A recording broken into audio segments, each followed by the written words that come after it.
राम राम दोस्तों, राज परिवार में राज कंपटीशन क्लासेज में राज सर द्वारा आप सभी का हार्दिक स्वागत है। देखो दोस्तों, हम कल बात कर रहे थे किसको लेके, आपके जोधपुर जिले को लेके। और जोधपुर जिले में हमने दोस्तों कल मल्लीनाथ जी तक का इतिहास पढ़ लिया था। कहाँ तक का दोस्तों? मल्लीनाथ जी तक का इतिहास पढ़ लिया था। और मैंने कहा था दोस्तों कि मल्लीनाथ जी एक का जो राज्याभिषेक हुआ, जो जन्म हुआ, एक साधु के आशीर्वाद से हुआ। और 18 वर्ष की आयु में दोस्तों उस साधु के कपड़े में ही दोस्तों मल्लीनाथ जी ने अपना राज तिलक करवाया तथा रूपादेह से दोस्तों मल्लीनाथ जी क्या होती हैं, शादी होती है। और जो रूपादेह हैं, इनके जो गुरु थे वो वंशी भाटी थे। तो दोस्तों इन्होंने राजपाट का त्याग कर दिया मल्लीनाथ जी ने। और मल्लीनाथ जी ने वीरमदेव जिनका भाई था दोस्तों उनको सत्ता सौंप दी। लेकिन वीरमदेव का भाई को सत्ता सौंपने के बाद दोस्तों वीरमदेव के एक पुत्र हुआ जिसका नाम था रावचूड़ा। और रावचूड़ा दोस्तों याद रखना खेड़ बाड़मेर का क्या बन गया, शासक बन गया।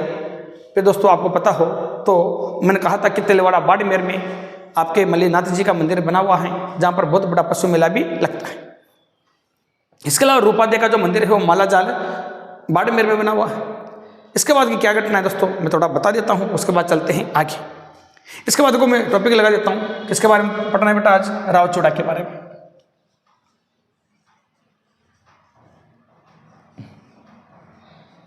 रावचूड़ा दोस्तों, जो रावचूड़ा का शासनकाल रहा, ये शासनकाल रहा 1384 से 1428 तक। कहाँ से कहाँ तक दोस्तों?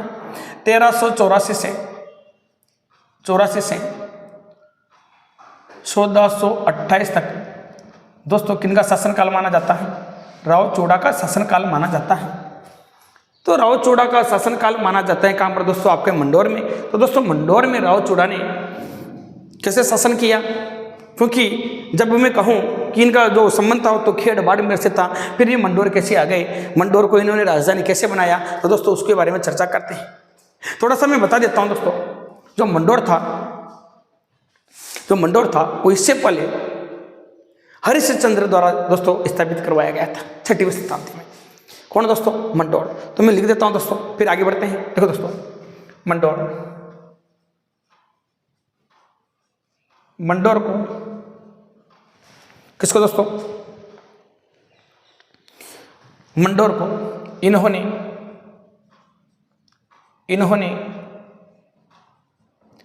अपनी राजधानी बनाया। दोस्तों इन्होंने मंडोर को राजधानी तो बनाया, लेकिन मंडोर इससे पहले किसके अधीन थी? इसके पहले किसके अधीन थी? तो दोस्तों मैं लिख देता हूं कि 6वीं सदी में जो मंडोर की स्थापना की थी। कब दोस्तों? 6वीं सदी में। 6वीं सदी में मंडोर की स्थापना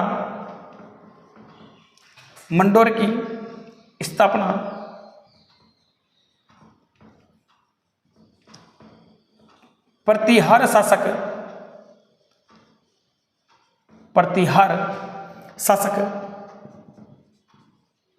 हरिश्चंद्र द्वारा की गई थी।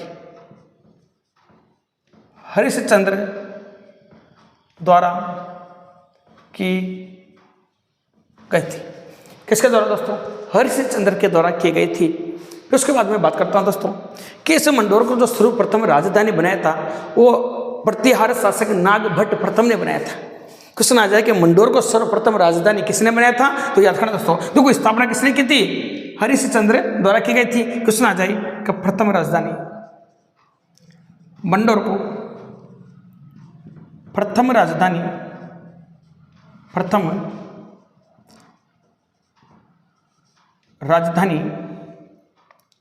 प्रतिहार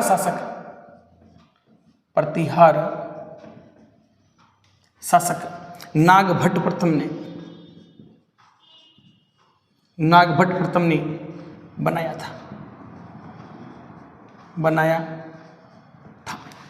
किसने बनाया था दोस्तों?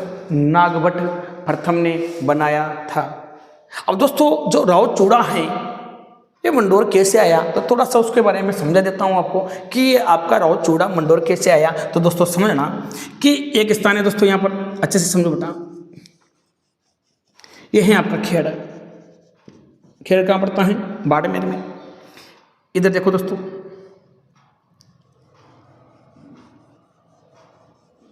ये है बेटा आपका मंडोर। ये क्या है? खेड़। खेड़ में जो शासक थे दोस्तों उनका नाम था मल्लीनाथ। मल्लीनाथ जी। अब मल्लीनाथ के भाई का पुत्र था जिसका नाम क्या था दोस्तों? राव चोड़ा। राव चोड़ा। मंडोर की बात करता हूं दोस्तों। मंडोर में इस समय जिनका शासन था उनका नाम था दोस्तों इंदा प्रतिहार। इंदा प्रतिहार। हाँ दोस्तों, इंदा प्रतिहार की एक पुत्री थी जिसका नाम था किशोरी देवी। किशोरी देवी। अब घटना क्या है दोस्तों, अच्छे से समझना है। कहा जाता है दोस्तों कि इस मंडोर पर अरबों ने आक्रमण कर दिया। किसने दोस्तों? अरबों ने क्या कर दिया? आक्रमण। जैसे दोस्तों इस मंडोर पर अरबों द्वारा आक्रमण किया गया तो दोस्तों इंदा प्रतिहार को मंडोर छोड़ कर जाना पड़ा। दूसरी बात मैंने कल कहा था कि मल्लीनाथ जी से किसने घोड़े देने के लिए व्यापारियों के घोड़े पकड़ लिए थे दोस्तों? किसने? राव चोड़ा ने। तो राव चोड़ा ने व्यापारियों के घोड़े देने से क्या कर दिया था? मल्लीनाथ जी से मना कर दिया था कि मैं व्यापारियों के घोड़े वापस नहीं दूंगा। तो दोस्तों इस कंडीशन में मल्लीनाथ जी ने दोस्तों क्या किया था? राव चोड़ा को क्षेत्र से निष्कासित कर दिया था। तो दोस्तों ध्यान देना, राव चोड़ा को भी क्या कर दिया? क्षेत्र से निष्कासित कर दिया। और इंदा प्रतिहार को भी क्या कर दिया दोस्तों? क्षेत्र से निष्कासित कर दिया। अब दोनों दोस्तों इस रास्ते में आकर दोनों क्या हो जाते हैं? मिल जाते हैं। मिलने के बाद दोस्तों राव चोड़ा और इंदा प्रतिहार दोनों मिलकर बेटा कंडीशन क्या होती है? दोनों अपनी आप बीती सुनाते हैं। और आप बीती सुनाने के बाद राव चोड़ा कहता है कि हम दोनों संयुक्त सेना लेकर मंडोर पर क्या करते हैं? आक्रमण करते हैं। और मंडोर को किससे छुड़ाते हैं? अरबों से। तो दोस्तों इंदा प्रतिहार ने कहा कि अगर तुम हमें मंडोर छुड़ा कर वापस दे दोगे तो हम तुम्हें आधा मंडोर दहेज दान में देंगे, आधा मंडोर तुम्हारा है।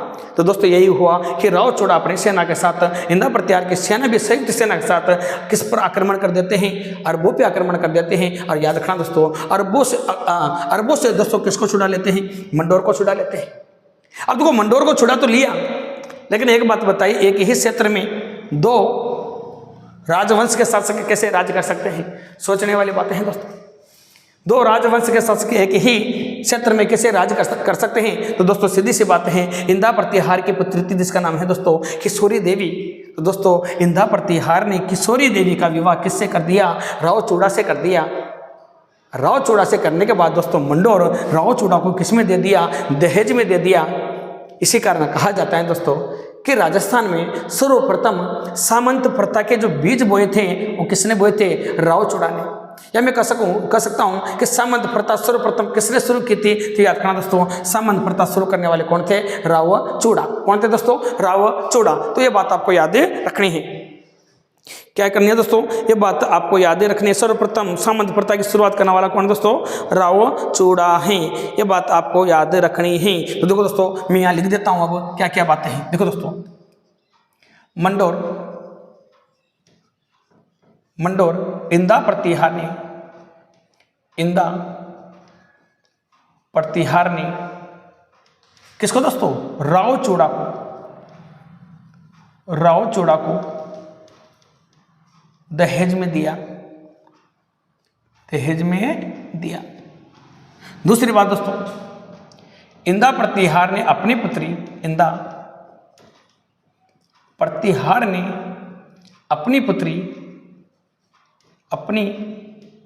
पुत्री किशोरी देवी का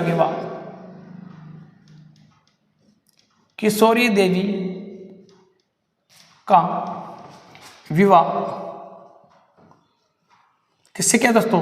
राव चोड़ा से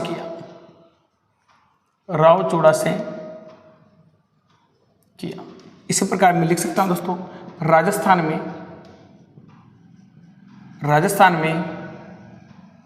सर्वप्रथम सामंत प्रथा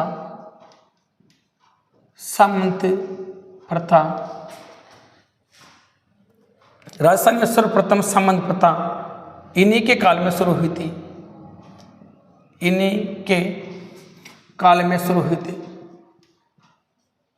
सामंत प्रथा की, या मैं कह सकता हूं सामंत प्रथा क्या की दोस्तों? राजस्थान में सर्वप्रथम सामंत प्रथा की क्या हुई दोस्तों, शुरुआत हुई।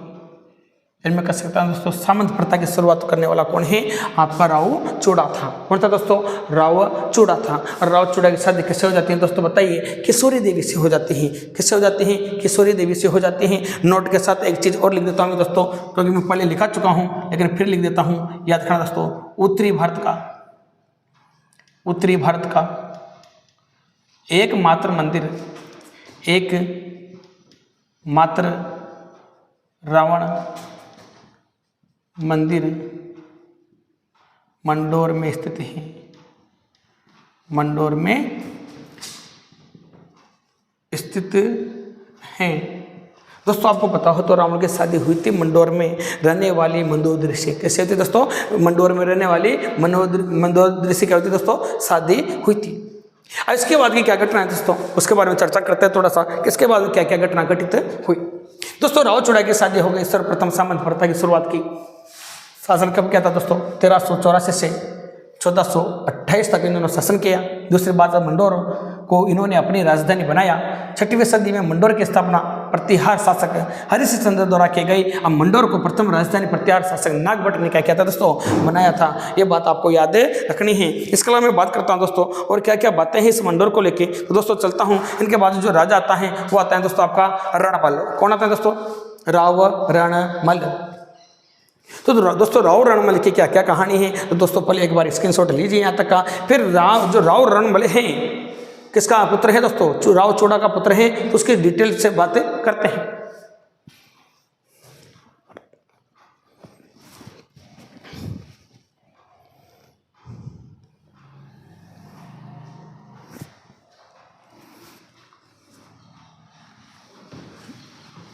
देखिए दोस्तों, अब इसके बाद बात करते हैं राव रणमल की, कि राव रणमल का क्या क्या योगदान है आपके मारवाड़ को लेके। और पूरी ही कहानी पढ़ते हैं दोस्तों, राव रणमल से लेकर राव जोधा तक की। कहाँ से कहाँ तक है दोस्तों, राव रणमल से लेकर राव जोधा तक की दोस्तों पूरी ही कहानी पढ़ते हैं। देखो दोस्तों ध्यान देना, इसके बाद मैं टॉपिक लगा देता हूँ, राव रणमल। दोस्तों राव रणमल का जो शासनकाल था वो 1427 या 28 से 1427 या 28 से 1438 तक रहा था दोस्तों। 1438 तक इसका शासनकाल रहा था। तो सबसे पहले क्वेश्चन ये आता है दोस्तों, राव चूड़ा का पुत्र था। किसका था दोस्तों, राव चूड़ा का पुत्र था। किसका पुत्र था, राव चूड़ा का पुत्र था। कौन दोस्तों, रणमल। अब क्या कंडीशन है वो समझाता हूं दोस्तों, थोड़ा सा इधर ध्यान दीजिए। सबसे पहले मैं लिख देता हूं दोस्तों इधर मारवाड़। क्या लिख दो दोस्तों, मारवाड़। यहां लिख देता हूं दोस्तों मैं मेवाड़। यहां मेवाड़ का जो राजा है दोस्तों वो है राणा लाखा।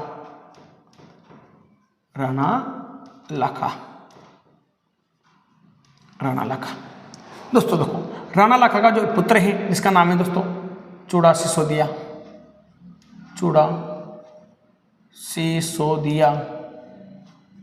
एक और पुत्र है दोस्तों इनका जिसका नाम है राघव देव। कौन है दोस्तों, राघव देव। ये किसके पुत्र हैं, राणा लाखा के पुत्र हैं चूड़ा सिसोदिया और राघव देव। अगली कंडीशन है, इधर मारवाड़ का राजा कौन था दोस्तों, राव चूड़ा। कौन था, राव चूड़ा। राव चूड़ा की शादी किससे हो गई दोस्तों, किशोरी देवी से। किससे दोस्तों, किशोरी देवी से शादी हो जाती है। इसके अलावा दोस्तों राव चूड़ा के किशोरी देवी से पहले दो पुत्र थे। कितने पुत्र थे दोस्तों, दो पुत्र थे। एक का नाम था रणमल, इनके एक पुत्री भी थी दोस्तों जिसका नाम था हंसाबाई। क्या थी दोस्तों, हंसाबाई। एक तो कौन था दोस्तों, राव चूड़ा का पहले से ही पुत्र था जिसका नाम था रणमल। इनकी पुत्री कौन थी दोस्तों, हंसाबाई थी। कौन थी दोस्तों, हंसाबाई थी। तो करते हैं दोस्तों बात, क्या क्या बातें यहाँ से सामने आती हैं। देखिए दोस्तों, थोड़ा पानी पी लूँ।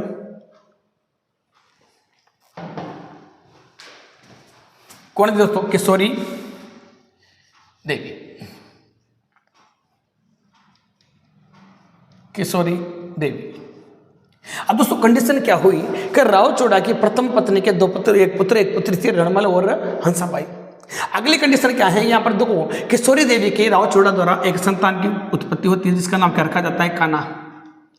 क्या रखा जाता है दोस्तों, कान्हा। जैसे दोस्तों इस कान्हा का जन्म होता है किशोरी देवी के प्रभाव में आके ये राव चूड़ा, किसके प्रभाव में आके दोस्तों, किशोरी देवी के प्रभाव में आके दोस्तों ये राव चूड़ा क्या करता है, इस रणमल को देश निकाला दे देता है, या मैं कहूं कि इसको क्या कर देता है बेटा, राजपाट का राजा घोषित कर देता है। यानी कह सकता हूं मारवाड़ का अगला उत्तराधिकारी क्या कर देता है, घोषित कर देता है किसको, कान्हा को। किसके प्रभाव में आके, किशोरी देवी के प्रभाव में आके। तो दोस्तों ये राव चूड़ा से नाराज होकर रणमल अपनी बहन को लेके, किसको लेके दोस्तों, अपनी बहन को लेके कहाँ चले जाते हैं, मेवाड़ चले जाते हैं। क्योंकि इसकी बहन की इस समय उम्र थी दोस्तों। कहाँ चले जाते हैं, मेवाड़ चले जाते हैं। और मेवाड़ जाकर दोस्तों ये रणमल किससे कहता है, राणा लाखा से कहता है कि राजा जी, हे राणा जी, मैं आपके लिए मेरी बहन की सगाई का नारे लेके आया हूँ। और किसके हाथों में थमा देता है, अरे राणा लाखा के हाथों में थमा देता है। तो राणा लाखा की जो उम्र थी दोस्तों इस समय वो 80 वर्ष थी। तो भरी सभा में राणा लाखा कहता है, क्यों मेरी बुढ़ापे में मजाक उड़ाता है। क्या कहता है दोस्तों, क्यों मेरे बुढ़ापे में मजाक बनाता है, भला मेरे से इसी उम्र में शादी कौन करेगा। तो दोस्तों यह बात सुनकर चूड़ा सिसोदिया सोचता है कि मेरे पापा जी के मन में अभी भी शादी के लड्डू फूट रहे हैं। तो दोस्तों फिर ये रणमल कहता है कि नहीं राणा जी, मैं आपके लिए सगाई का नारियल नहीं लेके आया। मैं इस सगाई का नारियल तो किसके लिए लेके आया हूँ, आपके पुत्र चूड़ा सिसोदिया के लिए लेके आया हूँ। लेकिन दोस्तों जब चूड़ा सिसोदिया से कहा जाता है सगाई का नारियल अपने हाथ में लेने के लिए, तो दोस्तों चूड़ा सिसोदिया साफ ही मना कर देता है कि नारियल मेरे पिताजी के हाथ में दिया है, तो अब सगाई भी किससे करनी पड़ेगी, पिताजी से ही करनी पड़ेगी। दोस्तों ये तो बहुत बड़ी बात हो गई। 80 वर्ष का व्यक्ति और 18 वर्ष की क्या है, हंसाबाई, ये कैसे पॉसिबल है। तो दोस्तों चूड़ा सिसोदिया को बहुत समझाया जाता है, लेकिन चूड़ा सिसोदिया किसी की नहीं मानता। इसके मन में तो एक ही बात थी कि पिताजी इस बात से क्या हुए, खुश थे कि उनको इस उम्र में भी क्या हो रही है, शादी हो रही है। तो ऐसी कंडीशन देखकर बेटा चूड़ा सिसोदिया कहते हैं कि नहीं नारियल मेरे पिताजी के हाथ में दिया है, तो शादी भी कौन करेंगे, वही करेंगे। तो दोस्तों इस कंडीशन में हंसाबाई बोलती हैं बड़ी सभा में और कहती हैं कि मैं आपके पिताजी से शादी करने के लिए तैयार हूँ। क्योंकि दोस्तों इतनी बड़ी बात सुनने के बाद हंसाबाई तो विवाह किससे करना चाहती थी, चूड़ा सिसोदिया से। लेकिन चूड़ा सिसोदिया ने क्या कर दिया दोस्तों, क्लियर ही मना कर दिया। तो ऐसी कंडीशन में दोस्तों गुस्से में आकर हंसाबाई कहती हैं कि मैं तुम्हारे पिताजी से शादी करने के लिए तैयार हूँ, लेकिन मेरी एक शर्त है। तो बता हंसाबाई तेरी क्या शर्त है। तो दोस्तों हंसाबाई कहती हैं कि इनके द्वारा या मेरे द्वारा उत्पन्न संतान ही मेवाड़ की अगला उत्तराधिकारी होगा।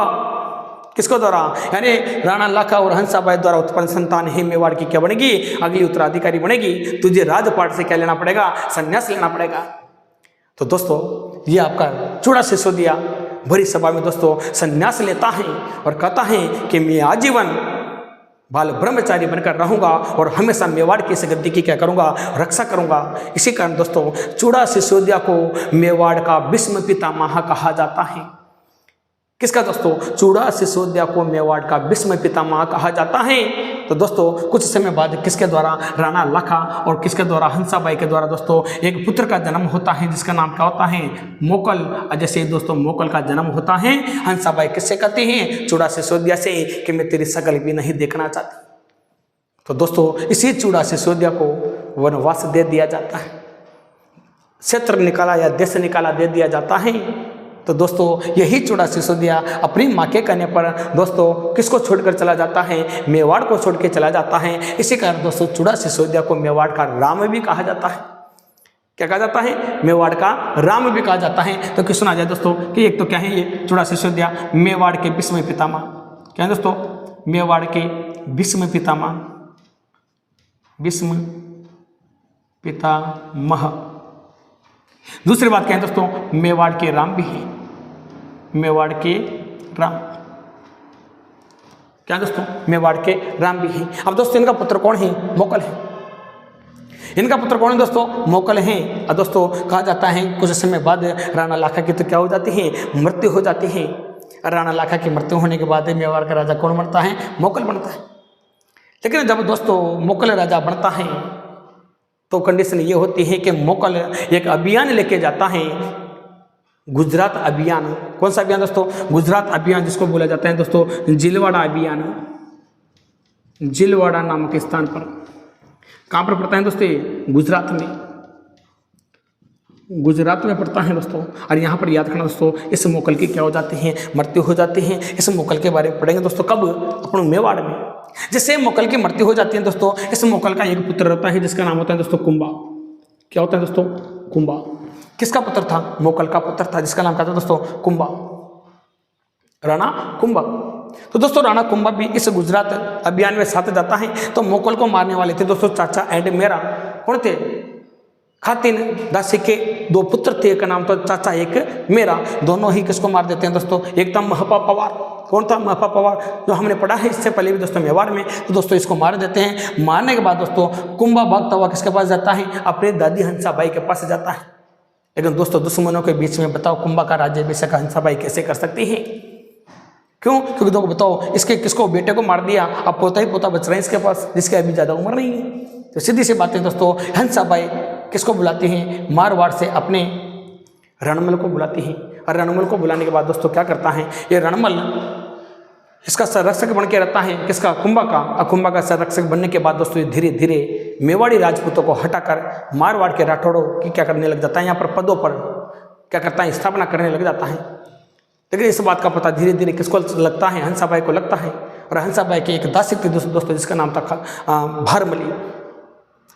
रणमल की दोस्तों एक दासी थी, सॉरी हंसाबाई की नहीं, रणमल की एक दासी थी जिसका नाम था दोस्तों भारमली। और भारमली क्या करते हैं दोस्तों? इसी रणमल को दोस्तों किसके कहने पर? इस राणा कुंभा के कहने पर दोस्तों क्या दे दिया जाता है? जहर दे दिया जाता है। क्योंकि हंसाबाई समझ जाती है कि खुद मेरा भाई है, मेरा क्या हो गया? दुश्मन हो गया। दोस्तों इस समय जो रणमल का पुत्र था दोस्तों कौन था? जोधा था। रणमल का एक पुत्र था दोस्तों जिसका नाम क्या था? जोधा था। रणमल का पुत्र क्या था दोस्तों? जोधा था। इधर ये मारा ही गया। कौन बच रहा है यहाँ पर? कुंभा। इसका पुत्र कौन था? जोधा। अब जोधा भी इस समय क्या था दोस्तों? मेवाड़ में था।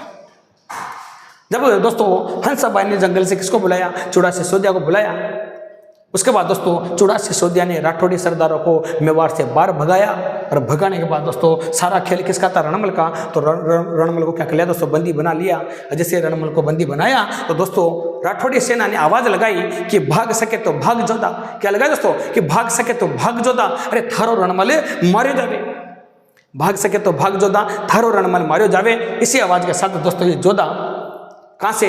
आपके मेवाड़ से भाग कर चला जाता है मारवाड़। और मारवाड़ में एक गांव है दोस्तों जिसका नाम है काहुनी गांव। कौन सा गांव दोस्तों? काहुनी गांव। और काहुनी गांव में जाके छुप जाता है, क्योंकि मंडोर नहीं जाता। कहाँ नहीं जाता? मंडोर नहीं जाता है। काहुनी गांव में जाके कौन दोस्तों? राव जोधा छुप जाता है। और छुपने के बाद दोस्तों पीछे से पीछा किया जाता है कुंभा द्वारा। बहुत से व्यक्ति कहते हैं कि भारमली नामक, किसने दोस्तों? भारमली नामक दासी ने, भारमली नामक दोस्तों किसने?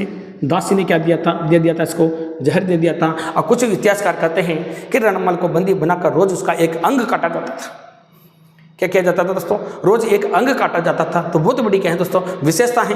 बहुत लंबी क्या है दोस्तों? कहानी है। ये तो सिर्फ मैं अपन जोधपुर पढ़ रहे हैं, जब इतिहास की बात करेंगे दोस्तों तो संपूर्ण घटना आप लोगों के सामने रहेगी। तो लेकिन फिर भी मैं लिख देता हूँ क्या क्या बातें हैं दोस्तों इस रणमल को लेके। देखो दोस्तों राव चोड़ा का पुत्र था।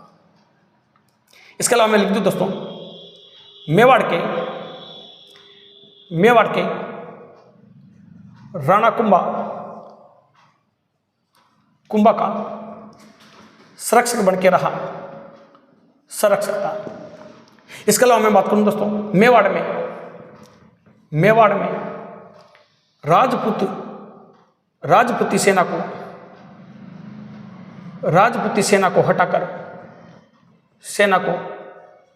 हटाकर राठौड़ी सेना क्या की दोस्तों?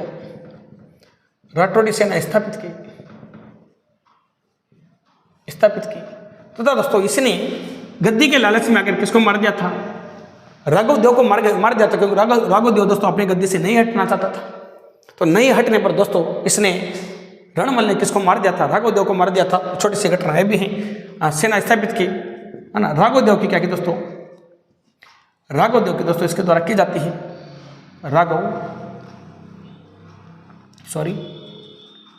राघवदेव की क्या की दोस्तों? राघवदेव की हत्या की। फिर मैं लिख देता हूं दोस्तों सिसोदिया या राणा कुंभा द्वारा, राणा कुंभा द्वारा, राणा कुंभा द्वारा कब दोस्तों? 1438 ईस्वी में राणा कुंभा द्वारा 1438 ईस्वी में चित्तौड़गढ़ में, चित्तौड़गढ़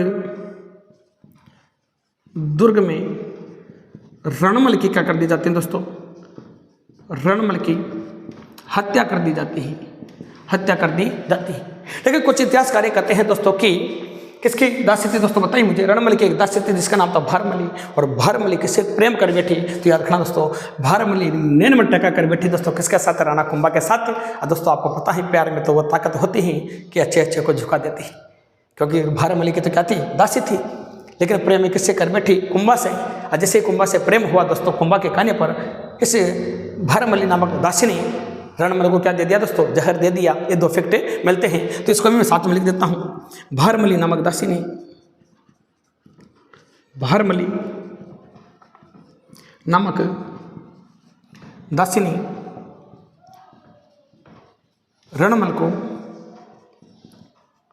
जहर दिया। अगली बात लिख देता हूं दोस्तों। रणमल ने अपनी बहन हंसाबाई का विवाह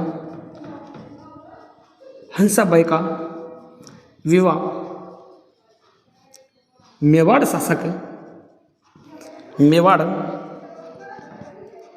शासक राणा लाखा से किया।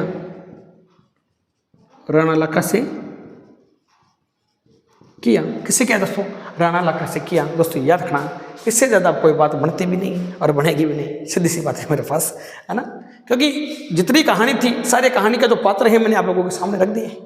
सीधी सी बात है मेरे पास, तो है ना। देखो तो सारी बात ये है, पूरी कहानी ये है। तो इसके बाद दोस्तों रणमल के बाद जो राजा बनेगा मारवाड़ का, तो रणमल का पुत्र कौन था दोस्तों? जोधा, जो कुंभा के या चोड़ा सिसोदिया के पीछा करने पर दोस्तों कहाँ जाके घुस चला जाता है, कहाँ जाके छिप जाता है? मारवाड़ का एक गांव है जिसका नाम है काहुनी गांव। कौन सा गांव है दोस्तों? काहुनी गांव में जाके छुप जाता है। तो दोस्तों किसके बारे में पढ़ते हैं? जोधा के बारे में थोड़ा सा पढ़ते हैं। तो दोस्तों यहाँ तक स्क्रीनशॉट लीजिए।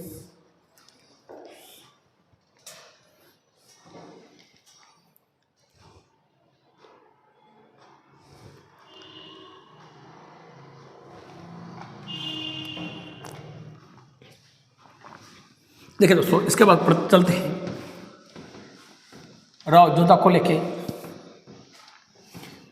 पहले दोस्तों कहानी सुना देता हूँ मैं आपको राव जोधा की पूरी, उसके बाद लिखना स्टार्ट कर देते हैं कि राव जोधा ने क्या क्या किया, क्या क्या नहीं किया। देखिए दोस्तों, सबसे पहले लिख देता हूँ राव जोधा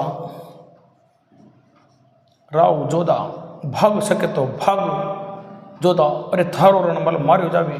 दोस्तों राव जोधा ने जो आपके मारवाड़ में शासन किया वो क्या दोस्तों? 1438 से 1489 तक इन्होंने दोस्तों क्या किया? यहाँ पर शासन किया। राव जोधा ने क्या किया दोस्तों? शासन किया। तो दोस्तों क्या क्या बातें हैं उनके बारे में थोड़ा सा जानते हैं कि कौन था राव जोधा और जोधा का यहाँ पर और काम क्या था। तो दोस्तों समझना अच्छे से मेरी बात को। तो दोस्तों राव जोधा को राठौड़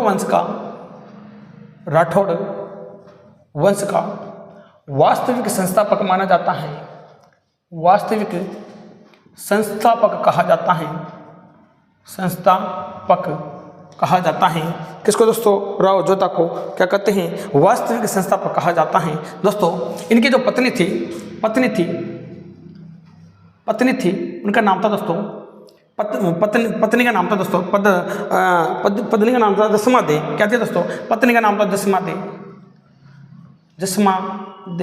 दोस्तों जो जसमा दे ने क्या किया? यहाँ पर निर्माण करवाया था। किसका निर्माण करवाया दोस्तों? रानीसर तालाब का निर्माण करवाया। किसका दोस्तों? रानीसर तालाब का क्या करवाया दोस्तों? निर्माण करवाया। इनके अलावा दोस्तों इनके काल में एक सेठ था दोस्तों। सेठ का नाम था, एक सेठ था जिसका नाम था पदमचंद ने मेवाड़ के सेठ थे इनके काल में। कौन दोस्तों? मेवाड़ के सेठ पद्मचंद ने यहाँ पर मतलब दोस्तों आपके कहाँ पर? मंडोर में यहाँ पर पद्मसर तालाब का निर्माण कराया। पद्मसर तालाब का क्या करवाया दोस्तों? तालाब का निर्माण करवाया। तो दोस्तों आप सभी को पता हो तो याद रखना, इन्होंने किसने दोस्तों? राव जोधा ने मेहरानगढ़ दुर्ग का निर्माण करवाया। तो दोस्तों मेहरानगढ़ जो दुर्ग है, मेहरानगढ़ दुर्ग की नींव दोस्तों किसने रखी थी? करणी माता ने रखी थी। इसके अलावा मैं बात करता हूं दोस्तों मेहरानगढ़ के अलावा मैं बात कर लेता हूं कि मेहरानगढ़ दुर्ग की जो नींव रखी वो करणी माता ने रखी। तो दोस्तों इसी मेहरानगढ़ दुर्ग के अंदर एक मंदिर बना हुआ है, चामुंडा माता मंदिर। याद रखना दोस्तों, दुर्ग के अंदर चामुंडा माता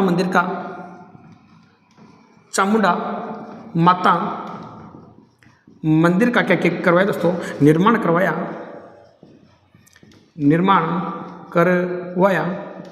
याद रखना दोस्तों, चामुंडा माता जो चामुंडा माता है दोस्तों, ये राठौड़ वंश की आराध्य देवी है। कौन है दोस्तों?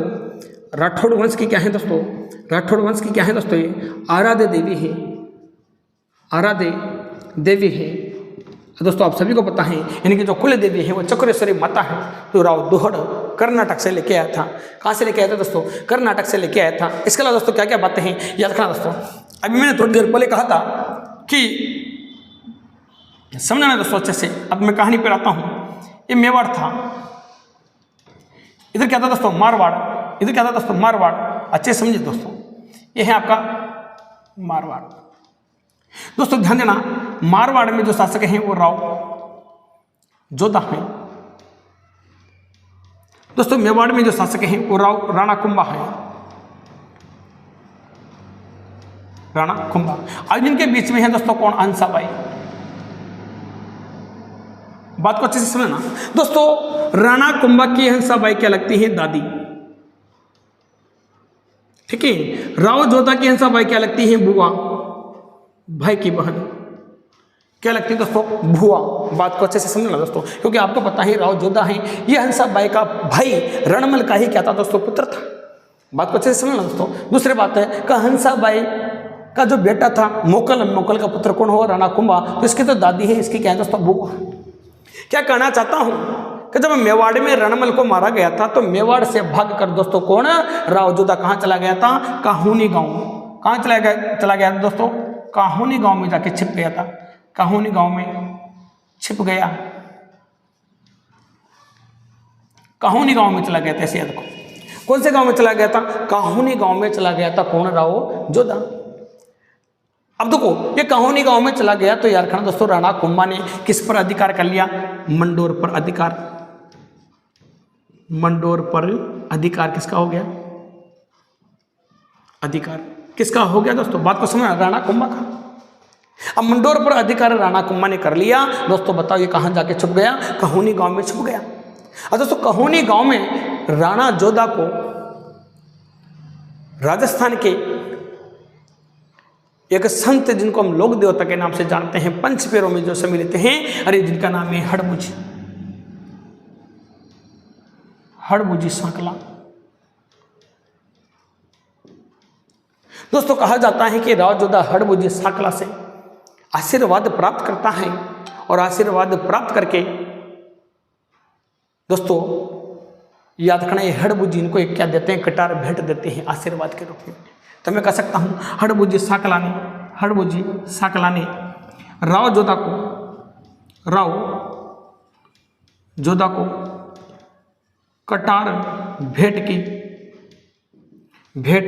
की। और दोस्तों ये कटार भेंट करने के बाद ये इनसे आशीर्वाद लेकर किस पर अधिकार आक्रमण कर देता है? मंडोर पर। किस पर आक्रमण करेगा दोस्तों? मंडोर पर। अब मंडोर पर आक्रमण करने के बाद दोस्तों क्या कर लेता है? राव जोधा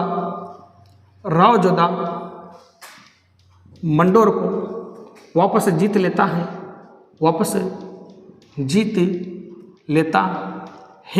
अरे किसके आशीर्वाद से? हड़बूजी के आशीर्वाद से। जैसे दोस्तों ये राव जोधा इनके आशीर्वाद से वापस मंडोर जीत लेता है, तो दोस्तों याद रखना हड़बूजी को राव जोधा बेंगटी गांव, कौन सा गांव दोस्तों?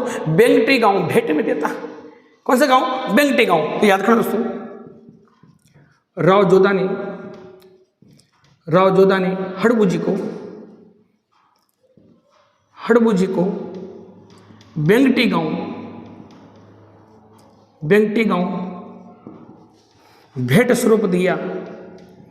भेंट स्वरूप दिया। तो दोस्तों इसी बेंगटी गांव में वर्तमान में हड़बूजी का क्या बना हुआ है? मंदिर बना हुआ है। और आप सभी को पता है दोस्तों, बेंगटी गांव में ही इनके समाधि स्थल हैं और बेंगटी गांव में ही दोस्तों क्या लगता है? मेला लगता है। ये आपको याद रखना है। बेंगटी गांव में क्या लगता है दोस्तों? मेला लगता है। ये आपको याद रखना है। इसके बाद कंडीशन क्या होती है दोस्तों? इसके बाद ये कंडीशन बताता हूं दोस्तों। अब देखो दोस्तों, कंडीशन समझना कि मारवाड़ के यहाँ क्या लिख दो दोस्तों में मंडोर, ये मंडोर है। अब मंडोर का राजा कौन है? राव जोधा। मेवाड़ का कौन है? राणा कुंभा। तो दोस्तों मंडोर पर अधिकार करने के बाद कुछ समय ऐसी परिस्थिति आती है, ऐसे विवाद होते हैं कि कभी तो राव जोधा आक्रमण करता किस पर? मेवाड़ पर। अब मेवाड़ के कुछ क्षेत्र को क्या करता? अपने अधीन मिला लेता। देखो दोस्तों, ये क्या है आपका? मेवाड़। इधर क्या है दोस्तों? मंडोर। देखो दोस्तों, कभी तो राव जोधा किस पर आक्रमण करता? मेवाड़ पर। कभी राणा कुंभा किस पर आक्रमण करता? मंडोर पर। तो कभी राव जोधा की सेना मारी जाती, तो कभी राव कुंभा की सेना मारी जाती। और ये जो मामला था दोस्तों, कभी तो मंडोर में मारवाड़ में मेवाड़ मिल जाता, कभी मेवाड़ में मारवाड़ का कुछ हिस्सा मिल जाता, और ये विवाद चलता रहा तो दोस्तों काफी समय तक। लेकिन इन दोनों विवादों को लेकर कौन परेशान थे? हंसाबाई। क्योंकि याद रखना दोस्तों, अरे हंसाबाई के दोनों ही खून हैं, दो ही रतन हैं। इसे करण अर्जुन में है ना दोस्तों, मेरे दो अनमोल रतन। क्या है दोस्तों? मेरे दो अनमोल रतन। तो दोस्तों यहाँ पर भी क्या है? दो अनमोल ही रतन थे दोस्तों इनके। किसके? हंसाबाई के। तो दोस्तों इस विवाद को सुलझाने के लिए, इस विवाद को सुलझाने के लिए एक संधि होती है दोस्तों, जिसको कहा जाता है आवल बावल की संधि। आवल बावल की संधि जो हुई थी दोस्तों 1453 में। कब हुई थी दोस्तों? 1453 ईस्वी में एक संधि होती है दोस्तों, जिसको आवल बावल की संधि कहा जाता है। क्या कहा जाता है? आवल बावल की संधि कहा जाता है। इस संधि में कंडीशन क्या होती है वो समझो। इधर तो बबूल का पेड़ था, इधर क्या था दोस्तों?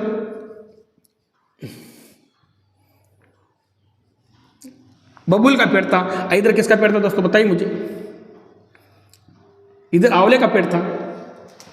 क्या था दोस्तों? आंवले का पेड़ था। ये कौन है दोस्तों? राव। ये है आपका कुंभा। कौन है दोस्तों? ये है आपका कुंभा।